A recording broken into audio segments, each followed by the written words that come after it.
Hey, what's going on YouTube? Chuckles again with another how-to video. Today I'm going to be showing you how to make an end slate for the end of your YouTube videos. The end slate is kind of like your end cards. They're the two little boxes that I have at the end of all of my videos in order to signify previous video and a random video. It helps you out a lot when you're a YouTuber because what it does is it basically allows the viewer to click one of your videos. Chances are they're going to be looking at another video on YouTube. Nobody watches just one and then they're done. So basically you want the end card, that way when they go to watch another video they're watching one of your videos, which gains you more views. So it's very important. It's a great tip to have. So in this video I'll show you how to make one and then how to make it clickable at the end, which is the most important thing, because if it's not clickable, then what's the point? So the end card itself I made in Photoshop. This particular software, this is Camtasia Studio. This is what I use to edit all of my videos. So when I first pop it open, I always add a couple more tracks. Chances are you're going to end up using them anyway. I use 5, 6, some videos have 7 and 8 different tracks on them. For this particular video I think I'm only going to need 4. So then what you're going to want to do is you're going to import your media. And this F drive, this is where I keep all of my YouTube stuff. So this end slate, this is the one that I made, this one right here. I made this in Photoshop, and the main thing you want to do when you're making this end slate in Photoshop is you want to keep these boxes uniform. So you have to have what's known as a PNG background. That way it still shows up, but it shows up in a different way. What it basically does is it makes it transparent, so you don't have just a big white blob. Your video actually shows on it. Next, you're going to want to make sure that the end slate calls out your channel, xChucklesGamingx, what you do on your channel, so let's plays, tips, tricks, walkthroughs, how-tos, so on and so forth. That's what my personal channel is about. Then you want to call out your social media somewhere within the end card. That way people know how to get a hold of you, basically, how your fans can talk to you and reach you. YouTube inboxing is not the greatest, so usually I try and send everybody to Facebook way. That's where I post all of my stuff. So let's go ahead and get started. So the end slate, I usually drag that down to track number 2. So the dimensions for the end slate, you always want to put it at 1920 by 1080 because I do everything in full high def. So then you're going to want to drag this out because the pixels will now be in 1920 by 1080, but the picture itself will not be. So now that it's drug out, you can see the little perforated edges here. That means it is full 1920 by 1080. Excuse me. So then you can move this wherever you want and it'll stay. So this, you won't want to drag it to the beginning of your video. This is where you would clip it to the end of the actual video itself. And then I usually drag it out to be about 20 seconds or so. That's usually about a good outro. So then next you're going to want to grab any kind of music that you're planning on putting in it. Mine is this song right here. So you drag it down and it has to be below the end card. It can't be above it. So then what I do is this is your indicator to show what part of the video you're at. So you want to click it right onto the end of your end slate and it'll turn yellow to signify that's the end of something, and in our case it's the end slate. So this is still highlighted. See, if I highlight the end slate, now it's blue. This is now blue. You're going to press the S key. S splits it. So then we can delete this excess because that's where we want everything to end.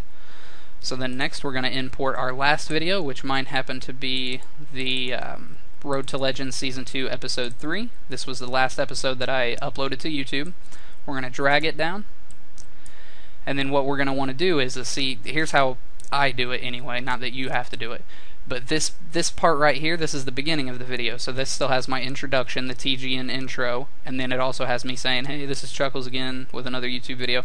So what I do is I split that, and then I go ahead and delete the beginning. That way it's automatically into like some raw footage, raw gameplay or something along those lines. And then you're going to want to split it again. And we split it again just to delete the excess because we don't need it. We only need that 20-second portion. So then we're going to import a random video, and I usually just find one. Like in this case, we'll use Diablo 3, my Crusader build video. We'll just pop that down there. Doesn't matter. So again, I'm going to see me moving them all over. You want them all to start at the same spot and stop at the same spot. So then we're going to split it again, delete the intro, move it down. It's back to raw gameplay. So then we split it, delete the excess, just like we have previously, and then we're going to move the slider to somewhere within the time frame of this 20 seconds. So then what you have to do, I always start off with the audio, so we go to audio and you want to turn down the two videos. You don't want them to be heard at all. So then we're going to turn the music up just a tad, not too much to where you also have to keep in mind that your viewers may be wearing headphones and that will be super loud, so I just turned it up a little bit. Then what we're going to do is we're going to grab a hold of the first top video, which in this case happens to be the Crusader video, and this is going to be our random video, so it's going to go to the right. So we want to scroll it down and make it really tiny and just get it out of the way for now. And then we go to our previous video and do the same thing, but take it left and make it really tiny. And then with it still selected, you're going to move it to where it is cropped nice and center as much as possible. It doesn't have to be, you know, geometrically correct, but it has to be decent enough to where it looks good. So then you crop that video to be the size of the white box. Same thing with the random video, and it's nice because it gives you the yellow lines for the top and bottom to let you know that you hit where the other one has already been cropped at. So we're going to slide that down, and that's what she'll look like. So after this is rendered, it will play flawlessly, it always does, and then at the end of your YouTube video, after you've uploaded, what you're going to do is you're going to make an annotation. I use the note annotation, and you're going to make the box the size of this video, and then you're going to make it go to a link, and the link is going to take you to that video, this particular Hearthstone Road to Legends Season 2 Episode 3 video. And then same thing, you're going to make another annotation for your random video, and then that link is going to send you to that video. And then I always put a third annotation on the subscribe button, which is another note, and that clicks and that'll take you right to my channel. So the main purpose of an end card, or this end slate if you will, the main purpose is because nobody ever just watches one YouTube video, it's always multiples. So what you want is chances are they're going to be looking for more content that is the exact same of what they just watched. So if you post a lot of Hearthstone videos like I do, and say somebody just watched a Hearthstone video and they want to see more, you want them to watch another one of your videos. That you don't want them to go to somebody else's channel. So this is very beneficial to where it keeps them on your channel watching your content. So I hope you guys enjoyed the video. That's pretty much all I had for the end slate. And please like, comment, subscribe, and if you need anything else, I'll see you in the next one. Have a good one, guys.